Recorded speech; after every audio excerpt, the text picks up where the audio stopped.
யார் கூட நாங்கள் போட்டி போடுறோன்ற உரிமை வந்து தாவேக்காவுக்கு உண்டு. இன்னைக்கு தாவேக்கா வந்து போட்டியில் வந்திருக்கிறதுக்கு காரணம் திமுக வீழ்த்த வேண்டும்ன்ற ஒரு அடிப்படை கொள்கையோட தான் வந்திருக்காங்க. ஆளுங்கட்சி ஆகணும், தமிழகத்தில் ஒரு ஆட்சி மாற்றத்தை ஏற்படுத்தணும்னு வரும்போது இன்னைக்கு அந்த ஆட்சி பொறுப்பில் இருக்கிறவங்களை வீழ்த்துறது தானே சரியா இருக்க முடியும்.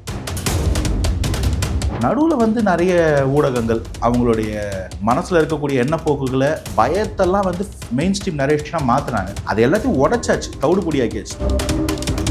உதயநிதியை ஆதவர்ஜனா எதிரியாக பார்க்குறாரா? இந்த இடத்துல ஒரு குடும்ப ஆட்சி நடக்குது, வாரிசு அரசியல் நடக்குது. ஒரு பொறுப்பற்ற ஆட்சியாளர் ஒருத்தர் இருக்கும்போது அவர் சட்டமன்றத்துக்குள்ள நீங்கள் வந்து சிலாகிச்சு கொண்டாடிக்கிட்டு புதுக்கழிச்சிட்டு இருக்கும்போது இந்த ஜனநாயகத்தில் இன்னொரு தலைவருக்கு இன்னொரு அரசியல் கட்சி இருக்கக்கூடிய ஒரு பிரமுகருக்கு கோவம் வருது. இன்னொரு நெப்போ கிட்ட ஒன்று வரும் காலையில் துபாயிலேருந்து கிளம்பி வந்துட்டு ஒரு மணி நேரம் கூட ஹாஸ்பிட்டல் இல்லை. நீங்கள் அவர் கோவப்படக்கூடாது. இங்கே நடக்கிறது அப்படியே மக்களாட்சியே இல்லை, இது மன்னர் ஆட்சி, மன்னர் எழுத்து பேசினா முட்டி போடணும், தண்டனை கொடுப்போன்ற மாதிரி இருக்குது. சீமானுக்கும் விஜய்க்கும் என்னதான் பிரச்சனை? மாறுபட்ட கருத்து தொடர்ந்து பேசியிருக்காரு. அவர் மாற்றி பேசுறதுல எக்ஸ்பர்ட். அவர் பேசிட்டு போறாரு. அவருக்கு வந்து அந்த அட்டென்ஷன் எந்த மேடையில் இருக்காரோ அந்த மேடைக்கு ஏற்ற மாதிரி பேசுவார். அங்கே கைத்தட்டினா போதும் அப்படின்னு நினைப்பாரு. நீங்கள் கிறிஸ்தவர்களாக இருந்தால், இஸ்லாமியர்களாக இருந்தால் என் தம்பிக்கு வாக்கு செலுத்துங்க, நீங்கள் தமிழர்களாக இருந்தால் எனக்கு வாக்கு செலுத்துங்கன்றாரு. எனக்கு அர்த்தமே புரியல. அப்போ வந்து கிறிஸ்துவ மக்களும் இஸ்லாமிய மக்களும் தமிழர்கள் இல்லைன்னு சொல்ல வராரா? ஆச்சி ராயல் குலோப் ஜாமுன் பேக்ஸ் ஒன்று வாங்கினால் ஒன்று இலவசம்.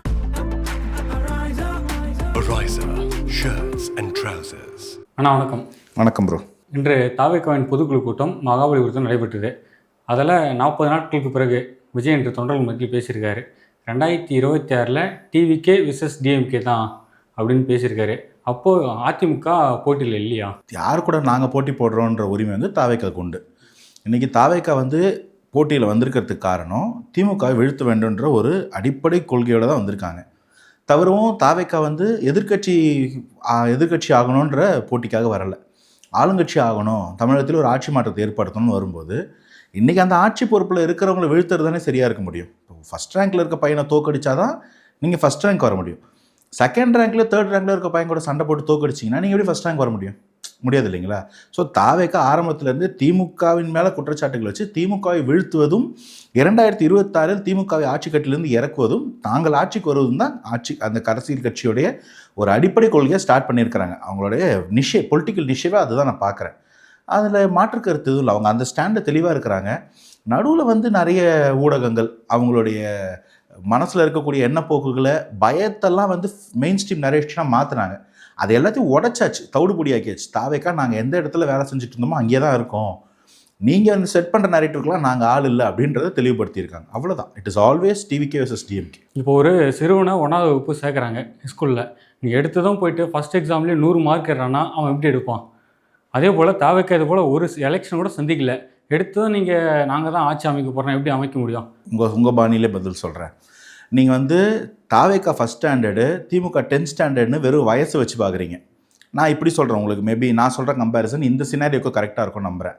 ஏற்கனவே ஒரு பையன் இருக்கான் ஒரு ஸ்கூலில், அவன் வந்து கோல்மால் பண்ணி ஃபஸ்ட் ரேங்க் வாங்கிட்டு இருக்கிறான். இப்போ அந்த ஸ்கூலுக்கு வேறு ஒரு ஸ்கூல்லேருந்து ஒரு நல்லா படிக்கிற பையன் வரான். ஃபஸ்ட்டு எக்ஸாம்லேயே அவன் ஃபஸ்ட் ரேங்க் வாங்குறதுக்கு வாய்ப்பு இருக்கா இல்லையா? இருக்கு. அதை தான் நாங்கள் சொல்லிக்கிருக்கோம், வாய்ப்பு இருக்குன்னு. தாவேக்கா வெல்வதற்கான வாய்ப்பு இருக்குது. தவிரவும் இது வயசு, இத்தனை ஜென்ரேஷன், அப்பாவுக்கு அப்புறம் பிள்ளையா, பிள்ளைக்கு அப்புறம் பேரனான்ற கேள்விக்கெல்லாம் அப்பாற்பட்டு இது மக்களாட்சி. இங்கே மக்கள் யாரை முடிவு பண்ணுறாங்களோ, இந்த டெமோக்ராட்டிக் கன்சைன்ஸ் யாரை கை காட்டுதோ, யாருக்கு மேண்டேட் கிடைக்குதோ அவங்க தான் தலைவர்கள், அவங்க தான் ஆட்சியாளர்கள். மக்கள் மனங்களை வென்றால் எலெக்ஷன்லேயும் வெல்ல முடியும். அதை தாவேக்கா நம்புது, நான் நம்புகிறேன். எலெக்ஷன் முடிஞ்சதுக்கப்புறம் நீங்களும் நம்புவீங்க. சார், அதே போல் சீமானுக்கும் விஜய்க்கும் என்ன தான் பிரச்சனை? முதல்ல தொடர்ந்து விஜய் வந்து விமர்சனம் பண்ணார். நேற்று வந்து என்ன சொல்கிறார், என் தம்பிக்கே நீங்கள் ஓட்டு போடுங்க அப்படின்றாரு. அவர் என்ன மாறுபட்ட கருத்து தொடர்ந்து பேசிட்டுருக்காரு. என்ன தான் பிரச்சனை அவருக்கு? சீமான் என்ன மாற்றி பேசலனா தான் நீங்கள் டவுட் பண்ணோம், என்னாச்சு உடம்பு நல்லா இருக்கான்னு. அவர் மாற்றி பேசுகிறதுல எக்ஸ்பர்ட். அவர் பேசிட்டு போகிறாரு. என்னைக்குங்க ஒரே நேர்கோட்டில் பேசியிருக்காரு. விஜய் என் தம்பின்னுவார், அப்புறம் லாரியில் அடிபட்டுருவன்னுவார், திரும்ப வந்து என் தம்பிக்கு ஆதரவுன்னுவார், அணிலேன்னுவார். இந்த மாதிரி ஒன்று பேசணும். அவருக்கு வந்து அந்த அட்டென்ஷன் எந்த மேடையில் இருக்காரோ அந்த மேடைக்கு ஏற்ற மாதிரி பேசுவார். கைத்தட்டினா போதும் அப்படின்னு நினைப்பார். ஆஃப் லைட் என்ன ஆயிடுச்சுன்னா அவரோட பேட் டைம் என்னன்னு தெரில, இந்த சோஷியல் மீடியா ட்ரெண்ட்ஸில் எல்லாமே எக்ஸ்போஸ் ஆகுது. நேற்று பேசுனதுக்கும் இன்றைக்கி பேசுனதுக்கும் அவருக்கு தொடர்பு இல்லாமல் இருக்கலாம். ரெண்டுத்தையும் தொடர்பு படுத்தி மக்கள் பார்க்குறாங்க. அதனால் அவர் வந்து இந்த மாதிரி விஷயங்களில் கொஞ்சம் எக்ஸ்போஸ் ஆகிறார். நல்ல பேச்சாளர், அதில் மாற்று கருத்து இல்லை. ஆனால் முன்னுக்கு பின்னா பேசுகிறாருன்றதையும் மாற்று கருத்து சொல்ல முடியாத நிலைமைக்கு போய்கிட்டு இருக்கு. ப்ரிசைஸாக நேற்று நடந்த விஷயத்தை பற்றி நீங்கள் கேட்கும்போது, நீங்கள் கிறிஸ்தவர்களாக இருந்தால், இஸ்லாமியர்களாக இருந்தால் என் தம்பிக்கு வாக்கு செலுத்துங்க, நீங்கள் தமிழர்களாக இருந்தால் எனக்கு வாக்கு செலுத்துங்கன்றாரு. எனக்கு அர்த்தமே புரியலை. அப்போ வந்து கிறித்துவ மக்களும் இஸ்லாமிய மக்களும் தமிழர்கள் இல்லைன்னு சொல்ல வராரா? இல்லை, எனக்கு புரியல. நம்மெல்லாம் மொழியால் தமிழ் தாயால் சகோதரர்கள். அவங்கவுங்களுக்கு ஒரு இறை நம்பிக்கை இருக்குது, இறை நம்பிக்கை இல்லாதவங்க இருக்கிறாங்க, அதில் மாறுபட்டு இருக்கிறோம். அதுக்கு நமக்கு வந்து கான்ஸ்டியூஷன் உரிமை கொடுத்துருக்கு. அதனால் நம்ம பாகுபட போகிறதில்ல. நீ எந்த சாமியை கொடுத்தாலும் என் அண்ணன், என் தம்பி, என் மாமன், என் மச்சான், இதுதான் நம்மளுடைய வாழ்வியல் முறை. இதில் வந்து கிறிஸ்தவனையும் இஸ்லாமியனும் தமிழன் இல்லை, நீ தமிழ்ன்ற எண்ணத்தோட வந்தால் மட்டும் எனக்கு ஓட்டு போடுன்னு சொல்கிறதையே எனக்கு வந்து புரிஞ்சிக்க முடியல. ஏன்னா அவங்களும் நம்ம தாய் தமிழ் உறவுகள் தானே, அப்படி தானே நம்மளாம் தமிழ்நாட்டுக்குள்ள ஒன்றா இருக்கோம். அதனால் எனக்கு அந்த கருத்தில் உடன்பாடு இல்லை. அவர் கருத்துக்கு எனக்கு பதில் சொல்லவும் தெரில. உதயநிதியை ஆதவர்ஜனா எதிரியாக பார்க்குறாரா? ஏன்னா நீங்கள் பேச்சில் அவர் பேசுனதெல்லாம் அப்படி தான் இருக்குது. உதயநிதி எதிரின்ற அவளே பேசுகிறாரு. இல்லைங்க, இங்கே உங்களுக்கு ஒரு இடத்துல ஒரு தப்பு நடக்குதுன்னு கேள்விப்படும் போதே நீங்கள் அது பர்சனலாக உங்களுக்கு உங்கள் மேலே பிரச்சனை ஒன்றும் அவசியம் கிடையாது. சரி, உங்கள் பாயிண்ட்டுக்கே நான் வரேன். கோவையில் ஒரு 3 கிரிமினல்ஸ் ஒரு பொம்பளை பிள்ளையை ரேப் பண்ணிட்டானுங்க. முந்தநேற்று நியூஸ். அந்த 3 பேர் மேலே உங்களுக்கு கோவம் வருதா இல்லையா? வருது. நீங்கள் அந்த நியூஸை பார்க்கும்போது உங்களை மீறி ஒரு வார்த்தை சொல்லி அவங்கள திட்டினீங்களா இல்லையா? உங்களுக்கு அவனுக்கு என்ன சம்மந்தம்? ஆனால் நமக்கு கோவம் வருது இல்லை, அது எப்படா நீ ஒரு பொம்பளை பிள்ளைய, அந்த கேள்வி வருது இல்லை. அதே மாதிரி தான் ஒரு பச்சிலம் குழந்தைய வந்து குப்பத்தொட்டில் வீசிட்டு போனாலோ, இல்லை ஒரு வயசான தாய்மார்கிட்ட சங்கிலி பறிச்சுட்டு போனாலோ, லஞ்சம் பண்ணாலோ, ஊழல் வாங்கினாலோ, இது எதை பண்ணாலும் நமக்கு ஒரு கோவம் வருது இல்லையா? அவ்வளோதான். இந்த இடத்துல ஒரு குடும்ப ஆட்சி நடக்குது, வாரிசு அரசியல் நடக்குது. ஒரு பொறுப்பற்ற ஆட்சியாளர் ஒருத்தர் இருக்கும்போது அவர் சட்டமன்றத்துக்குள்ளே நீங்கள் வந்து சிலாகிச்சு கொண்டாடிக்கிட்டு குதுகலிச்சிட்டு இருக்கும்போது இந்த ஜனநாயகத்தில் இன்னொரு தலைவருக்கு, இன்னொரு அரசியல் கட்சியில் இருக்கக்கூடிய ஒரு பிரமுகருக்கு கோவம் வருது. அவர் அதை சொல்கிறார். இது பர்சனலாக இருக்கணும்னு என்ன அவசியம்? பர்சனல் கோவமே இல்லை. இது வந்து ஒரு தர்மாவேசமாக நான் பார்க்குறேன். அவருக்கு அந்த உரிமை இருக்குது, பதில் சொல்கிறதுக்கு துணை முதல்வருக்கும் உரிமை இருக்குது, வாய்ப்பு இருக்குது, அது ஒரு செய்வார். நீங்கள் அவர் கோவமைப்படக்கூடாது. இங்கே நடக்கிறது அப்படியே மக்களாட்சியே இல்லை, இது மன்னராட்சி, மன்னர் எழுத்து பேசினா முட்டி போடணும், தண்டனை கொடுப்போன்ற மாதிரி இருக்குது. உரிமை இருக்குது, நம்ம எல்லாருக்கும் பேசலாம். நீங்கள் கூட பேசலாம், தைரியமாக பேசுங்க. ஒரு குற்றம் செய்வன் தானாக திருந்துற வரைக்கும் அந்த குற்ற சம்பவம் குறையாது. அவன் திருந்தினா தான் அந்த குற்ற சம்பவம் குறையும். அப்படிலாம் கிடையாதுங்க. இங்கே எல்லா குற்றவாளியும் திருந்துற வரைக்கும் நாங்கள் வெயிட் பண்ணிட்டு இருக்க மாட்டோம். அதுக்கு சட்ட திட்டம், காவல்துறை, சட்ட ஒழுங்குன்னு ஒன்று இருக்குது. அதுக்கு உண்டான தண்டனை இருக்குது. அதை நீங்கள் ஒழுங்காக நீங்கள் செயல்முறைப்படுத்தினாலும் திருந்துவான். திருந்தெல்லாம் வெயிட் பண்ண முடியாது, திருத்தணும். அதனால் அவன் திருந்துற வரைக்கும் நம்ம வேடிக்கை பார்க்கறது, அப்படி இவனுக்கு திருடிக்கிட்டே இருப்பானுங்க, நம்ம வந்து பறி கொடுத்துட்டே இருக்கணுமா? அப்படிலாம் அவசியம் கிடையாது, திருத்தலாம். இப்படியே வந்து விட்டோத்தி மனநிலையில் வானத்தை பார்த்துக்கிட்டு என் விதி இவ்வளோதான், வெந்தது தின்கிறோம், விதி வந்தால் செல்லுன்ற மனநிலையில் இருக்கிறோம் போராடி கிடையாது. மாற்றணும், திருத்தணும். திருத்த முடியலன்னா ஒழிக்கணும். அந்த மனநிலைக்கு வாங்க. நம்ம என்ன விதி வந்தால் சாப்பிட்ற வாழ்க்கை இல்லை, போராடுவோம், வெல்வோம், முடியலன்னா அப்புறம் போவோம். திருத்த தான் அரசு இருக்குது, ஆட்சியாளர் இருக்காங்க. அரசு ஆட்சியாளருக்கு வர்றதுக்காக தானே தாவேக்கா கட்சி ஆரம்பித்து போட்டி போடுது. அரசுக்கும் ஆட்சிக்கும் தானே வரோம். இங்கே அரசியலில் நீங்கள் என்ன நினைக்கிறீங்க? அறிக்கை விடுறதோ இல்லை பேசி இருக்கிறதோ? அரசியல் என்பது ஆட்சி அதிகாரத்தை நெறிப்படுத்துவது. சார், அதே போல் விஜய்க்கு அடிப்படை அறிவு கூட இல்லை, சிறுபுல தினமாக பேசுகிறேன்னு சொல்லிட்டு திமுக கொள்கை பரப்பு செயலாளர் எழிலரசன் பேசியிருக்காரு. அதை எப்படி பார்க்குறீங்க? அது எந்த அளவுகோல் வச்சு அவர் அளவிட்டாருன்னு எனக்கு தெரியல. அவர் சொன்ன கருத்தை நானும் பார்த்தேன். ஏதோ நடுவில் கொஞ்சம் பக்கத்தை காணணும்னு இருக்காரு.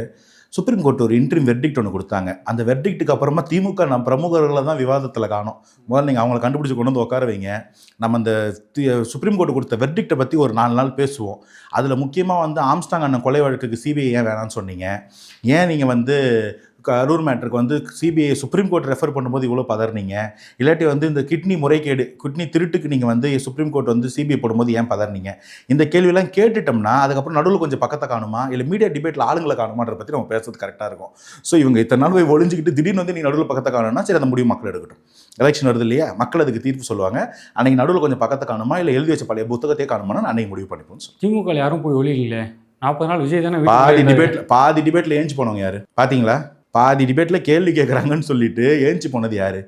சுப்ரீம் கோர்ட் வெர்டிக்ட் வந்ததுக்கப்புறமா எத்தனை விவாதங்களில் திமுக பிரமுகர்கள் அஃபீஷியல் ஸ்போக்ஸ்மேன் உட்காந்து பேசினான்னு எனக்கு காமிங்க, நான் பேசுகிறேன். உட்காரவில்லை.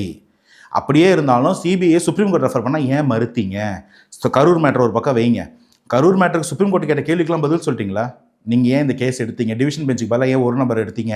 ஏன் ஒரு நபர் ஆணையம் போட்டீங்க? அந்த ஒரு நபர் ஆணையத்தோட கிளாரிட்டியே இல்லையே. ஏன் ஆணையத்தை போட்டு இந்த பக்கம் அஃபிஷியல்ஸ் எல்லாம் ப்ரெஸ் மீட் கொடுத்தீங்க? அது இந்த இன்வெஸ்டிகேஷனோட போக்க திசை மாத்திர மாதிரி இருக்காதா? காவல்துறை ஏன் நீங்கள் இன்னும் எந்த காவல்துறையோ இல்லை டிஸ்ட்ரிக்ட் அட்மினிஸ்ட்ரேஷனோ சஸ்பெண்ட் பண்ணல? இந்த கேள்வி எல்லாத்தையும் சுப்ரீம் கோர்ட் கேட்டாங்க இல்லையா? இந்த எந்த கேள்விக்கும் பதில் இன்னும் வரவே இல்லையே. அந்த பதிலாம் வந்திருந்ததுன்னா ஓகே. பதிலே வராதவங்கக்கிட்ட நீங்கள் எனக்கு நடுவில் கொஞ்சம் பக்கத்தை காணுன்றீங்க. அவங்களுக்கு அந்த புத்தகத்தையே காணும், அந்த எபிசோடு பற்றி அவங்க பேச தயாராக கிடையாது. ஏன்னா சுப்ரீம் கோர்ட் எடுத்து பேசினா அது கண்டெம்ட் ஆஃப் கோர்ட். இங்கேயே உட்காந்துட்டு இவங்க மீடியா ட்ரையல் ரன் பண்ணி சந்தோஷமா இருந்தாங்க. சுப்ரீம் கோர்ட் கேள்வி ஓடி போயிட்டாங்க. இதை தான் நான் கூட சட்டா சொல்றேன். அவங்க தான் சொல்றாங்க கரூர் சம்பவத்துக்கு விஜய் தான் காரணம்ட்டு. ஆமா, அவங்க தான் சுப்ரீம் கோர்ட் இல்லை, நீங்க சொல்றவங்க சுப்ரீம் கோர்ட் இல்லையா? அப்புறம் எதுக்கு இங்கே சுப்ரீம் கோர்ட்னு ஒன்று அந்த இடத்துல படித்த நீதிபதிகள் அவங்க தலைமையில் வந்து ரிட்டையர்ட் சுப்ரீம் கோர்ட் ஜஸ்டிஸ் ஒரு பேனல் ஒன்று வச்சு அது கீழே 3 ஐபிஎஸ் ஆஃபீஸர்ஸ் வச்சு ஒரு பேனல் கீழே சிபிஐ இன்வெஸ்டிகேட். எதுக்கு இதெல்லாம்? தீர்ப்பு சொல்கிறவங்களே சொல்லிட்டு போக சொல்லுங்க. அப்புறம் எதுக்கு சுப்ரீம் கோர்ட் என்ன இருக்குது நாட்டில்? இவங்க தீர்ப்பு சொன்னால் இதை கேட்டுட்டு போகிறதுக்கு தான் நம்ம ஆளா? போய் வேற ஏதாவது ஆலமரத்து கீழே வந்து சொல்லுங்க சார், படமாக எடுக்கலாம் நாட்டாமை பார்த்து. அஜித்குமார் வழக்கப்போ சிபிஐலாம் சும்மா கண் துடைப்பு நாடகம், எங்களுக்கு இது சிபிஐ வேண்டாம் நீதி தான் வேணும் அப்படின்னாரு. இதே விஜய் தான் போயிட்டு சிபிஐ. சூப்பர், நீங்கள் சொல்ல டபுள் ஸ்டாண்டர்ட் யாருன்னு நான் சொல்லவா? அன்னைக்கு சிபிஐ கிட்ட கொடுத்துட்டு ஒளிஞ்சிக்கிட்டு இன்னைக்கு சிபிஐ வேணாம்னு சொல்கிற திமுக தான் டபுள் ஸ்டாண்டர்ட். தாவேக்கா அன்னைக்கு சிபிஐ ஆதரிக்கல, இன்னைக்கு சிபிஐ கேட்கல. இன்னைக்கு தாவேக்கா கேட்டது சுப்ரீம் கோர்ட் தலைமையில் சுப்ரீம் கோர்ட் மானிட்டர் பண்ண ஒரு இன்வெஸ்டிகேஷன் கேட்டாங்க. சுப்ரீம் கோர்ட்டு தான் சிபிஐ சஜஸ்ட் பண்ணி அதை மானிட்டர் பண்ணுறதுக்கு 2 ஐஜி கடலில் கைப்பேச போட்டு அந்த ரிப்போர்ட்டை சப்மிட் பண்ணி வாங்குறதுக்கு 3 ரிட்டையர்ட் ஜஸ்டிஸை போட்டு அந்த ரிப்போர்ட்டை மந்த்லி சப்மிட் பண்ண சொன்னாங்க. ஸோ ஒட்டு மொத்தமாக கண்ட்ரோல் யார்கிட்ட இருக்குது? சுப்ரீம் கோர்ட்டு கிட்ட. சுப்ரீம் கோர்ட்டோட பேனல் இன்வெஸ்டிகேஷனில் ஒரு அங்கம் சிபிஐ.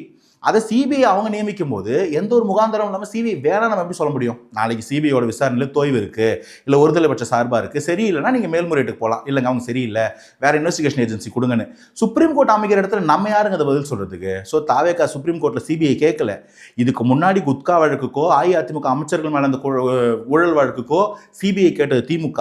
அஜித்குமார் வழக்குக்கு சிபிஐ கேட்டது திமுக. ஆனால் இன்னைக்கு ஆம்ஸ்டாங் அண்ணன் கொலை வழக்குக்கோ இல்லைனா வந்து கிட்னி திருட்டுக்கோ இல்லைனா இன்னைக்கு கரூர் சம்பவத்துக்கோ திமுக வேணான்னு சொல்லுது சிபிஐ. இந்த டபுள் ஸ்டாண்டர்ட் திமுக. நீங்கள் கேட்க வேண்டிய ஆளுங்க அவங்க. பாவம், அவங்க யாரும் இன்டர்வியூக்கு வர மாட்டாங்க. நீங்கள் என்ன கேட்டுட்டு இருக்கீங்க? பதில் சொல்லிட்டு நீங்கள் ஃபர்தராக போய் அவங்களை கேட்டு. திமுக நடத்தின அனைத்து கட்சி கூட்டத்தில் தாவேக்கா ஏன் பங்கு இருக்கல? என்ன காரணம்? திமுக அனைத்து கட்சி கூட்டம் நடத்தினா தாவேக்கா ஏன் பங்கெடுக்கணும்? ஆளும் கட்சி அனைத்து கட்சி கூட்டம் நடத்தினா போகலாம். ஆளும் கட்சி அனைத்து கட்சி கூட்டம் எங்கே நடத்துவாங்க? சட்டமன்றத்திலையோ தலைமைச் செயலகத்திலையோ. இன்னைக்கு திமுக சட்டமன்ற இந்த அனைத்து கட்சி கூட்டம் எங்கே நடத்துனாங்க? ஒரு தனியார் ஹோட்டலில், அவங்களுக்கு சொந்தமான ஒரு ஹோட்டல்னு சொல்கிறாங்க. அந்த இடத்துக்கு தாவேக்கா ஏன் போகணும்? அரசாட்சி ஆட்சியாளர்கள் அறிவாலயத்தில் நடத்தினா போத்தல ஓகே, போத்தவல்ல ஹோட்டல் தான் நடத்துறாங்க, போயிடலாம்ல. போத்தவல்ல, நீங்க உங்க பாஷையில சொல்றேன், போத்தவல்ல. தமிழக மக்கள் நலனுக்காக தான் அந்த இது நடத்துறாங்க. ஒரு வரேன், உங்களோட 200 ரூபா விசுவாசத்துக்குலாம் தமிழக மக்கள் நலனை கொண்டு வந்து சொருகாதீங்க. நான் ரொம்ப தெளிவா கேட்கறேன். தாவேக்கா இந்த எஸ்ஐஆருக்கு எதிராக தான் இருக்கு. எஸ்ஐஆர் சரியில்லைன்னா போராட்டத்தில் அப்புறம் போகல. அடிப்படையில திமுக டீலிமிட்டேஷன் பிரச்சனை வச்சா, அந்த டீலிமிட்டேஷன் பிரச்சனைக்கு யார் வந்து அனைத்து கட்சி கூட்டம் கூட்டினது? திமுக இல்ல, தமிழக அரசு சார்பாக அனைத்து கட்சி கூட்டம் கூட்டப்பட்டது. எந்த இடத்துல கூட்டினாங்க? சட்டமன்ற தலைமை செயலகத்தில். அந்த இடத்துக்கு தாவேக்கா போச்சா இல்லையா? போச்சு. இன்னைக்கும் ஏன் அரசியல் கட்சி தலைவரா முதல்வர்ன்ற கெப்பாசிட்டியில், ஆட்சியாளர்ன்ற கெப்பாசிட்டியில் தலைமைச் செயலகத்தில் ஏன் அந்த கூட்டத்தை கூட்டல? திமுகன்ற ஒரு தனிப்பட்ட கட்சி ஏன் அந்த கூட்டத்தை கூட்டுது? புரியுதுங்களா உங்களுக்கு? இவங்களுக்கு எஸ்ஐஆர் எதிர்க்கிறதுக்கு திராணி கிடையாது, எஸ்ஐஆர் மேலே எதிர்ப்பு கிடையாது, பாஜக எழுத்து பேச தைரியம் கிடையாது. சும்மா நாங்களும் எதிர்ப்பு பதிவு பண்ணுறோன்னு ஒரு தனியார் ஹோட்டலில் ஒரு வேளை லஞ்சு கொடுத்து அவங்களுக்கு சாதகமாக இருக்கக்கூடிய கட்சிகளை கூப்பிட்டு ஒரு மீட்டிங் நடத்தினா அந்த மீட்டிங்கு தாவேக்கா போகணுன்ற அவசியம் கிடையாது. இப்போவும் சொல்கிறேன், நீங்கள் தலைமை செயலகத்தில் கட்சி சார்பு இல்லாமல் அரசாட்சியின் முறையில் சிஎம்ன்ற கெப்பாசிட்டியில் இன்வைட் பண்ணுங்க, தாவேக்கா வரலாம் கேள்வி கேளுங்க. அன்னைக்கு தாவேக்கா போச்சு இல்லை, இன்னைக்கு போகும். நீங்கள் முதல்வர் என்ற கெப்பாசிட்டியை விட்டுட்டு திமுகவின் தலைவர் என்ற கெப்பாசிட்டியில் ஒரு தனியார் விடுதியில் லஞ்சுக்கு வச்சு கூப்பிட்டீங்கன்னா போகணும்னு அவசியம் கிடையாது. தாவேக்காக்கு தாவேக்காவின் எதிர்ப்பு தெளிவாக இருக்குது. அது இன்னைக்கும் அவங்களுடைய ரெசல்யூஷனில் பாஸ் பண்ணியிருக்கிறாங்க. ஆனால் அவங்க தெளிவாக இருக்கிறாங்க. உங்களுக்கு தான் புரிதல் இல்லை. அரசாட்சியை முதல்ல ஆட்சியாளர்களை வந்து அனைத்து கட்சி கூட்டம் போட்டு சொல்லுங்கள், தாவேக்கா வருவாங்கன்னு நான் சொல்கிறேன். என்னோட நேரம் பகிர்ந்தமைக்கு நன்றி சார். கேள்வி கேட்டமைக்கு நன்றி. ஆச்சி ராயல் குலோப் ஜாமன் பேக்ஸ், ஒன்று வாங்கினால் ஒன்று இலவசம். Ariza shirts and trousers.